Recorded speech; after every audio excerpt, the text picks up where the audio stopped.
non man damaa lire rek dégguma de. lu tax nga jaaxle lu tax ministre bi wax lan mooy problème bi lu tax nga jaaxle. xanaa ñun dëkkuñu si dëkk bi. ba war am suñu kàddu buñ ciy sànni. kii ngay jaaxle dama koy liiraat. ministre Omar Gueye déclare maanaam mu ne que capitale sénégalaise mi nekk Ndakaaru warut a am n'a pas sa raison d'être du loolu la comme ville. waaw moom mooy le ministre des collectivités territoriales aménagement du territoire. dëgg la ministre Omar Gueye qui est porte-parole du gouvernement du Sénégal moom moo wax lu ni mel. ci week-end bi dëgg la. gis nañu ñu bëri di réagir li mu wax nag c'est simple dafa ni Dakar. waratul nekk ville na nekk département rek. ndeysaan. Thiès Rufisque Guédiawaye toutes ces localités là noonu lañ nar a nekk maanaam du ñu nekk ay ville leen di supprimer du loolu la wax. c'est ça en fait. léegi dafa am fu Sénégal toll fu yéeme mooy Sénégal dafa am ñoo xam ne dañ ko jiite te ni leen neex ñoom lañ ko jiite pas ni nit ñi soxlaa pas ni Sénégalais yi bëggee mais ñoom ni mu leen neexee ni ñu ko déggee ñoom noonu lañ koy doxalee. kii di Barthélémy Dias réagir na ci kàddu yooyu muy wax ne c'est extrêmement grave et en disant même on verra. Mais sauf que dans le on verra depuis lustre on dit on verra depuis 2012 on dit on verra mais on déroule. Et ça passe et ça risque encore de passer et ça passe. Alors benn affaire lañ ci wax mooy pourquoi Dakar nekk obsession. Dakar warul nekk Dakar ak Louga ak Thiès ak Ndar ak Ziguinchor c'est des villes c'est des localités. La ville de Dakar a été on va dire imposée ou créée par le nasaraan officiellement ci ay kayitam en 1887 xasma 1887 en 2020 le président Macky Sall qui habite Fatick dit via son autorité ministérielle qui gère un département que lui-même a mis en place que Dakar wartul presque exister. Alors Dakar c'est 50 milliards de budget, Dakar c'est Khalifa Ababacar Sall, Dakar c'est l'ancien maire Mamadou Diop yàlla na ko yàlla yërëm, Dakar c'est l'ancien maire Pape Diop, Dakar c'est ancien de 1920 à maintenant yàgg na lu ko jiitu. Wax léegi quel est le problème Sénégal fi mu toll est-ce que amuñu yeneen urgence yu dul forcément nu cadenasser ci ce débat-là. Dakar on a voulu à un moment donné ut benn maire boo xam ne dañ koy nommer comme la Ouattara organisé à Abidjan ñu bëgg ko daxawal biir Sénégal. Pourquoi? Parce que le maire de Dakar bi fi nekkoon s'appelait Khalifa Ababacar Sall. En 2014 on va vers des élections locales ngeen bëgg mu rejoindre leen il n'a pas accepté et depuis son refus comme par hasard on sort un rapport de l'IGE rapport boobu musul wax tee leen Khalifa Ababacar Sall mu ne caisse d'avance bi daal ni formule bi ñu koy liggéeyee nii nañu ko changer nañ ko rectifier suñ ko mënee. loolu rek la rapport bi wax de ngeen fàqe ca lang nga jaxase Khalifa Ababacar Sall ak sénégalais yi daal di génn ne waaw procureur jóg. Pendant ce temps la liste de 25 personnes yi nekkoon ci CREI comme par hasard se retrouve avec vous amuñu jafe-jafe sénégalais yi di nangu rek sénégalais yi di toog di seetaan rek la leen di toogloo di seetaan nag yàllaa ko xam xëy na yàlla bis bu ko jeexalee mu jeex. Après on arrive aujourd'hui à un seuil nag quand même un bouchon de trop et c'est le ministre Omar Gueye nga xam ni quand même qui maîtrise le sujet et la question la réponse qu'on devrait lui adresser mooy monsieur le ministre. Et bonne formule ngay jël ak fan nga koy jaaree pour jël la capitale sénégalaise Dakar ne Dakar moo commune bu nekk ginnaaw Ross Béthio ñoo yem. il faut nga nekk ku yàlla may nag pour mun ñu ko wax. Dakar dafa war a yem ak yeneen commune te yéen ngeen ñëw créer acte 3 décentralisation. ngeen fàkkoon fi acte 1 ak 2 ngeen ñëw indi acte 3 décentralisation daal di ñëpp a war a yem. bu ñëpp yemoon am ñu gedd seen cër. waaw léegi nga ne Dakar nga fexe ba jële fi maire bi fi newoon nga fexe ba coince ko à gauche et à droite emprunt obligataire bi nga xam ni moo naroon faciliter la circulation dans le Dakar en général mooy place de l'Indépendance Khalifa am un projet 20 milliards donc la soxla woon yow nguur bi joxoo ko mu def emprunt obligataire mais comme àndul ak yow ci ay élections non nga ne da nga koy xeex te Khalifa boobu en 2011 de 2009 à 2012 ñu wax ko ñenn ñi dañu naan non c'est que booy wax ak gars yi aussi il faut nga wax ko ndànk parce que xam nga teggin d'accord ndànk teggin yaru bàyyi leen sax ñu def bi gën a gaaw. ñoo ngay sukk ci kanamu kilifa yi nga xam ne ñoo jiite Sénégal ci seen kanam xasma yàlla. sukk nii daal di xoolal du ñu sujjóot de dañoo sukk rek ci seen kanam pour wax leen ngeen baal ñu de. waaye nag li noo wax nii faw ñu wax leen que ndax question de vie la.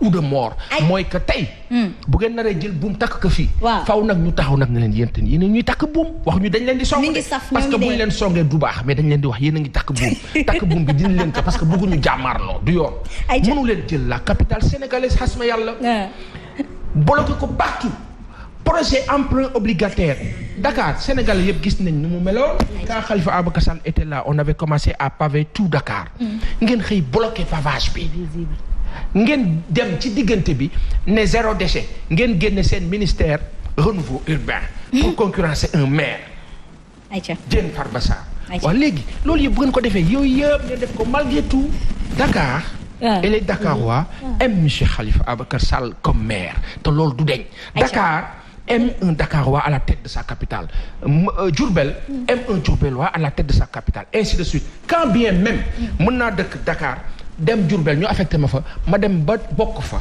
bu ma fa laajee fal yoon la parce que un maire en France aux États-Unis wala feneen il vaut plus qu'un ministre fii nag Sénégal dañoo dëpp carte gi léegi nag ministre bi moom moo jóg ne yéen waa Dakar yéen dootu leen nekk ville loolu nag c'est une question boo xam ni waa Dakar fukki penc yi ak ñaar ak ña sa des ak les 19 communes d'arrondissement ñoom dinañu xam lan la ñuy tontu ministre bi. Aïcha, éducation, les enseignants en grève ce jour même.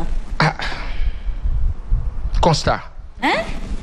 grève école ubbi na yàggul de grève ti commencé nañ ko sax semaine bi en grève ti.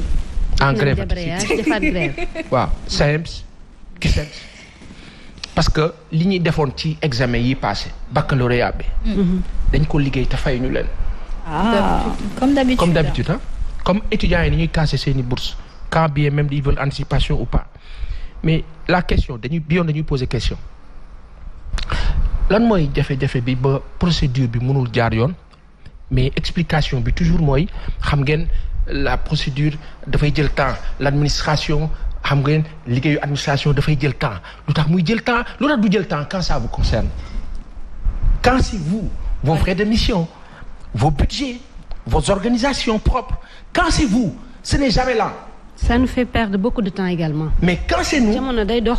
waaw quand c'est nous c'est là lu tax kon question de volonté la léegi lu tax yéen mu leen am volonté jox nit ñi cër respecté ñu ñun dañ leen di jox cër dañuy wax monsieur excellence son excellence daal di sëgg mais quand il s'agit de def li tax ñu teg leen fa non vous nous montrez de l'arrogance parce que y a rien de plus arrogant que nga liggéeyloo nit am ko te fayuloo ko mën naa comprendre amoo ko nga ne ko muñal ma de waaye nga am ko di ko narguer parce que enseignant yi li ñu wax xam nga lu enseignant yi wax dañ la ne non banque yi la mu jigi ñu leen non office du bac la mujj ñu leen non ministère bi la balu ping pong daal balu ping pong bi waaye gars yi nag ne léegi xam ni ñuy def comme dañ ne woon duñu grève parce que mbas mi li ñu raté bari nag yooyu léegi dañuy grève nag faf comme état bi moom loolu la xam l'état du Sénégal li mu xam mooy jàmmarloo pour mu def solution loolu du yoon donc affaire bi mën na gën a te xas ma même bu dul affaire u état ñun Sénégal li ñuy woote ci valeur diggante nit ak nit ci yërmande ñi ñànk gouvernement wu Sénégal mais nañuy dem un peu dans ce sens là enseignants yi sonn nañu lott nañu ba tax ne nag ba tey mbirum jàngale gi ak jàng gi mi ngi tagat tembe Papa Santé war nañ ko bàyyi xel parce que justement le président Macky Sall il n'avait pas fait des études il ne serait pas président aujourd'hui donc il n'empêche pas notre progéniture demain d'être président. Docteur Bousso a maintenant pris en charge à l'hôpital a le droit de porter plainte nee na ku am métit boo nga dem hôpital fajuñu la jëluñu la en charge am nga droit porter plainte. monsieur Bousso Abdoulaye ñu ngi kaa nuyu bu baax suñu kilifa boobu di kontaan lool ci sortie bi mu def waaw au moins quand un médecin le dit wax bi dafay farankulaay aussi ñaata cas lañ fi dégg sénégalais dem hôpital ñu ne ko demal fële dem ba mu des ci taxi ba mu nekkoon wala ci oto ba mu nekkoon. te yàlla bëri na fi Pape Assane. bëri na fi. ñuy wàcc liggéey ci oto. léegi ci yoonu hôpital. la nga ñëwal hôpital am sa métit duñ la faale. duñ la faale. léegi moom mu ne loolu ku mu dal.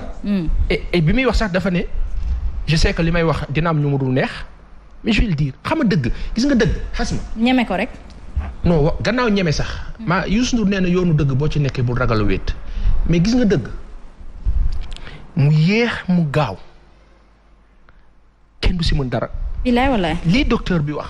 Sénégal yi dañ koy dund chaque jour. comment comprendre nit ñu ne la non nit bi tëdd Papa Ndiaye Thioub fettkat. waaw. ànd nañu 2010. tournée européenne ak Pape Diouf. mu ànd ak suñu benn xarit ñu génn comme ngay génnee nii rek doxantu seen oto def accident. choc ñoom yàlla leen suturaal ba jàlluñu ci scène bi parce que ci fleuve lañ jëmoon. yàlla.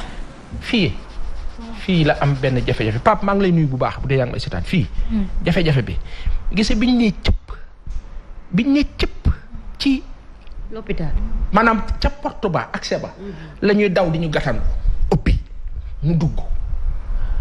ñu def diir laa la wax de maanaam dugg bi ñu njëkk a dugg ñu def diir door a ñëw si ñun qui est avec lui il a des pièces c'est comme ça loolu mooy xol loolu mooy nit loolu mooy civilisation loolu mooy correction loolu mooy yëg loolu mooy xam-xam parce que mu ngi leen jàng am benn attitude bi malade bi tëdd urgence fii principal ba tey ci yàlla ma bàyyi bopp ba xuloo na fa bis waa ji ma maam ñu téye ko urgence ñuy traîner romb ma bàyyi jékki-jékki rek yuuxu ca kaw pétard patron bi daal di génn. c'est quoi le cas mais il faut wax tubaab daal di làkk tubaab waaw teg ko ci Sénégal mais malheureusement ci yàlla le corps médical au Sénégal maltraité incidence seen comportement dem ci population yi donc ki leen war a traiter bien mettre leen dans de bonnes conditions moo war a régler problème bi voilà. Fatima, vas-y. En fait, c'était juste pour dire un peu que ne même le ministre de la santé jotoon na cee wax ba génne woon benn circulaire pour que ne nit bu ñëwatee ci urgence yi ñu mën ko respecter jël ko en charge parce que nit ñi li ñuy décédé ci li nga xamante ne moo jëm ci wàllu hôpital yi ci biir ambulance et autres dafa bëri donc c'est quelque chose boo xamante ne même da nga koy gis sage-femme ku munti doon boo ñëwee dañ lay soofantal avant ñu lay jël en charge et c'est quelque chose boo xamante ne je pense que aussi ci sénégalais yi aussi bokk na ci ñoom nañuy defee tey jii boo ñëwee hôpital balaa ñu lay jël sax foog ñu laaj la xaalis ba pare doogu lay jël loolu yëpp dafay jouer donc je pense que li docteur Bousso wax c'est quelque chose boo xamante ne képp kuy sénégalais war nga cee conscient nga war cee des sa xel bu fekkee ñëw nga ci l'hôpital ñu maltraité la wala dara jëluñu la en charge nga dem porter plainte et je pense que xëy na bu ko defee dinañ c'est un cas de non-assistance à personne en danger Tidiane nee na mais oui mais quand un médecin le dit et qu'il n'y a pas de suivi derrière ça sert à quoi la question se pose justement léegi yow lan ngay proposé ci loolu yow asma yàlla yow man maa la laaj yow lan ngay proposé ci loolu suivi na am léegi suivi nan lay amee suivi nguur gi mooy xool mooy teg charte yi nga xamante ne nit ki fi lay jaar pour ñaxtu loolu non charte yi existé na ba pare nee na da nga war a dem porter plainte dama ni boo porter plainte fa ngay porter plainte ñu suivi bi foofu la war a am ñoom ñu def seen liggéey suivre plainte bi mu yëg wàcc loolu la di yëg ak wàcc bu ñu ma ne suñu ko defee benn yoon waaw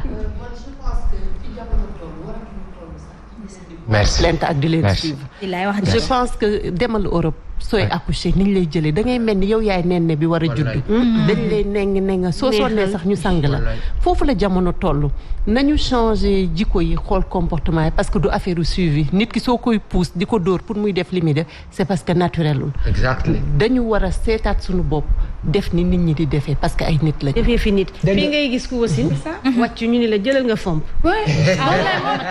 waaw moo tax ma wax ko léegi yaa ngi wax jël nga fomp kenn du la ko fompal c'est dommage ñu baal ma ci kàddu gi ngay dem ñu naan la ba nga ko doon def fekke wuñu ko bañu naa nga fekke wuñu ko dommage en fait c'est le comportement c'est le comportement yow asma ku ma ko def ma Adja bi muy wax xool nga soxna yéen xool ngeen Adja bi muy wax asma Adja bi muy wax yaa ngi ko doon xool waaw elle a parlé avec compassion waaw c'est ça moo ñu manqué moo leen manqué. déet moo manqué Sénégal tey.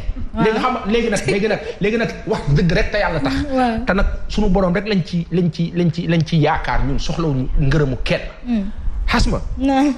yërmande dafa manqué Sénégal depuis 2012. aywa bi président Macky Sall fallo. je parle pas du président je dis yërmande dafa manqué Sénégal depuis 2012. da xam la nga xam ni barke Baye Laye Alé mi nga xam ni moo la Rasoul. Khalifa Ababacar Sy ñu sëriñ bopp barke maam Baye maam Boukounta. maam Cheikh Ahmad Bamba maam Seydi Hadj Malick ak kilifa yi fi ne yëpp. waaw. barke Cheikh na Cheikh Saad bu Chérif Cheikh na Cheikh bu Khadre Jeylani Cheikh na Cheikh Matiane Chérif Cheikh na Cheikh Mouhamad Fadal xasma yàlla. yàlla mi bëgg dëgg. moo nuy wax ne ñun dañoo war a wax sénégalais yi. ne leen yërmande dafa jóge Sénégal depuis 2012. te loolu dañuy interpeller ñi jiite réew mi ñi ŋànk Sénégal wax leen ne ñi arrogant woon ñëpp ci àdduna nekkatuñ fi te seen mujjanteel dafa ñaaw dafa metti sénégalais yi dañu sonn compassion bi Adja woote mu waxee ko yéen ñëpp ngeen waxee ko compassion boobu manqué ci hôpital yi manqué ci circulation bi ci mbedd bi ñëpp di ku ne koo xool mu saaga la wala mu wax la lu ne dafa am ku ko transmettre sénégalais yi te ki leen ko transmettre moo ne fii tey di am nu muy teg noo xam ni léeg-léeg du dem ci intérêt sénégalais li si ëpp léegi nag dañuy wax benn affaire à chaque peuple qui acceptera ce qu'on lui met sur sa tête mais à ce peuple-là d'en subir les conséquences à chaque peuple qui le refuse mais d'être beaucoup plus noble et grandi. Parfait. En tout cas, Ibrahima Thioune nee na ici en Europe, il y a un commissariat de police des hôpitaux comme organe de contrôle, ce qui n'est pas le cas au Sénégal. Peut-être qu'il faudrait en mettre un en place. Justement, on va remercier Papa Sansek pour l'actualité. Merci. Et on va faire place à Art et Lettres. Merci à toi. Non, bravo à toi. Aïcha, ci noonu nag ñu dalal Fatima Diop delloo ko lenge yi bu ko defee mu waxtaanal ñu littérature. Just a list today at www.mikeys.com. Aïcha, Fatima très rapidement laata ñuy ñëwaat ci invité bi MD paregul ci Pape Assane ndaanaan la alors Fatima voilà Art et Lettres s'intéresse aujourd'hui au musée des civilisations noires 2 ans après qu'est-ce qui a été fait ou pas fait?